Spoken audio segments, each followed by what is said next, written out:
இன்று பிறந்த நாள் விழா காணும் தமிழக மக்கள் இதயத்தில் குடியிருக்கும் முதல்வர் அவர்களே, நீங்கள் மூன்றெழுத்து மந்திரம்.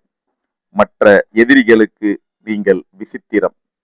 தமிழக மக்கள் நல்வாழ்வே உங்கள் இலக்கு. அதனால்தான் நீங்கள் ஒரு கலங்கரை விளக்கு. திராவிடத்தின் பெயரை சொல்லி திருடுது இரு கூட்டம். அதை விரட்டி நீ இயற்று ஒரு சட்டம். நீங்கள் நாட்டுக்கானவர் மட்டுமல்ல, தமிழ் மக்களின் வீட்டுக்கானவரும் ஆவீர்.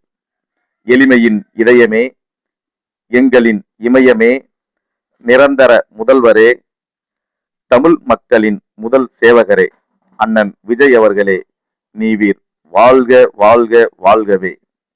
இவ்வையகம் உள்ளவரை நீங்களும் உங்கள் புகழும் வாழ்க வாழ்க வாழ்கவே. வாழ்த்துக்கள். நன்றி. வணக்கம்.